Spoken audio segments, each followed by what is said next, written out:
नमस्कार. चंद्र राशीप्रमाणे धनु राशींच्या व्यक्तींना फेब्रुवारी 2026 या महिन्यासाठी मी आता मार्गदर्शन करणार आहे. हा महिना जो आहे तो थोडा दुखापतींचा महिना असं म्हणता येईल.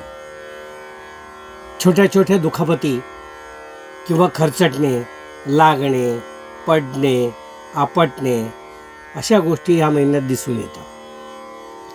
तर घराबाहेर पडताना किंवा कोणत्याही वेळी बेसावध असू नका. बेसावध असलात तर ह्या गोष्टीची तीव्रता जास्त वाढते.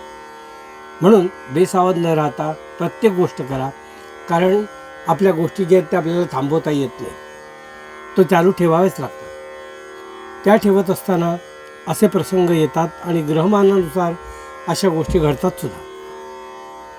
पण आपण ते टाळण्यासाठी प्रयत्न करू शकतो, ते म्हणजे आपल्या सावधगिरीने.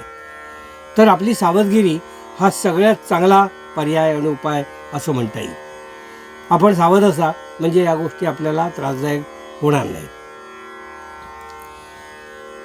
साधारणतः उत्तरार्ध जो आहे त्या उत्तरार्धामध्ये काही विचित्र गोष्टी घडून तुम्हाला त्याचा सामना करावा लागेल.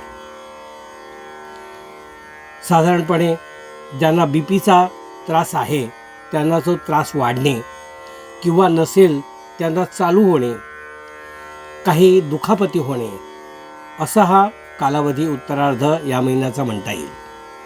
म्हणून धनुराशींच्या व्यक्तींनी त्यानुसार स्वतः सावध राहा आणि सावधगिरीने बऱ्याचशा गोष्टी टाळा असंच मी तुम्हाला सांगेन.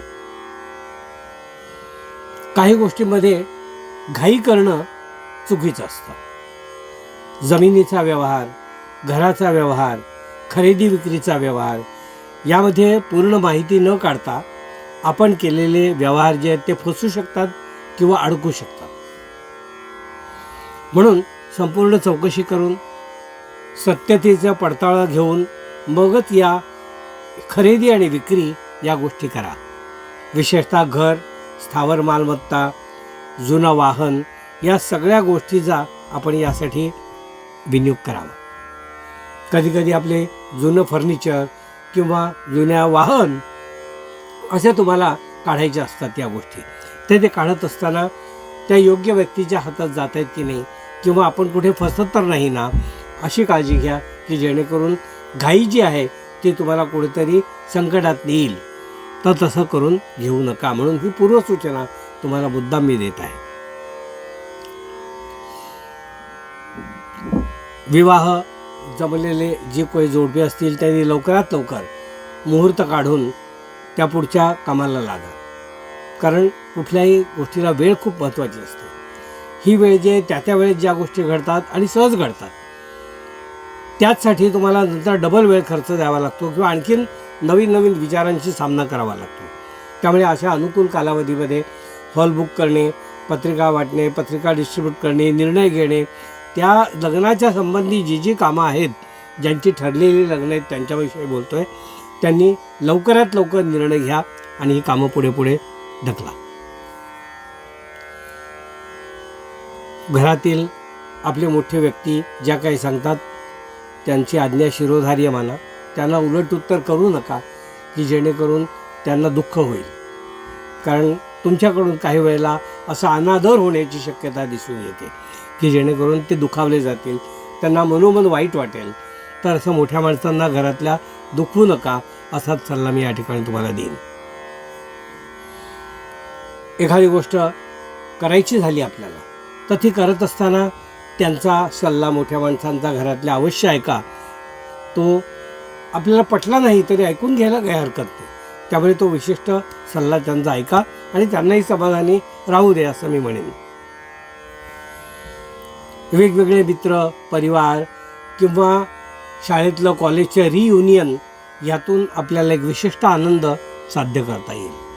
जुने मित्र किंवा आपले जुन्या ओळखी असे लोक भेटल्याने आपल्याला एक मनस्वी आनंद आणि त्याचा उपभोग घेण्याचा असा एक प्रसंग तुम्हाला या ठिकाणी या महिन्यात दिसून येतो. रियुनियन म्हणजे कॉलेजमधले, शाळेतले, पूर्वीच्या ऑफिसमधले असे लोक भेटून काहीतरी उत्सव आणि उत्साह साजरा करणे, गेट टुगेदर करणे वगैरे असा एक प्रसंग आनंदाचा, उत्साहाचा तुमच्या जीवनात या महिन्यात येणार आहे. तो मुद्दाम तुम्ही त्याचा लाभ घ्या. उद्योगधंदा करणारे जी व्यक्ती आहेत त्यांची कामं थोडी स्लो आहेत. काम असणार आहे पण थोडं स्लो चालणार आहे. काळजी करायचं कारण नाही आहे. जो स्पीड आहे त्या स्पीडने ते कामं करत जा. म्हणजे तुम्हाला काळजी करायचं काही कारण नाही आहे आणि चिंता तर अजिबात वाटायची गरज नाही आहे असं मी या ठिकाणी सांगेन. शिक्षण घेणारी जी मुलं आहेत त्यांनी थोडा फाजील आत्मविश्वास जो आहे तो थोडा बाजूला ठेवा किंवा अधीरपणा, उतावळेपणा थोडा त्यांना त्रासात आणू शकतो. म्हणून असे ज्यांचे स्वभाव आहेत त्यांनी थोडे शांततेने आणि विचारपूर्वक निर्णय घ्या, म्हणजे त्यांचे निर्णय चुकणार नाहीत. परदेश गमनासाठी जे विद्यार्थी जाऊ इच्छितात त्यांनी थोडी पूर्वतयारी जी आहे ती तयारी करायला सुरुवात करा की जेणेकरून त्यांना पुढच्या गोष्टी सहज, जसं लोन आणि वगैरे सँक्शन होणं जे आहेत त्या त्यांना पुढे नेता येतील. उत्पन्न आपलं जे आहे ते आपल्याला अनुकूल आणि आवश्यक एवढं आहे, त्यासाठी काळजी करायची गरज नाही आहे. प्रेम प्रकरणात जे लोक आहेत त्यांना थोडा प्रेमभंगाचा त्रास या महिन्यात आहे असं दिसून येतं.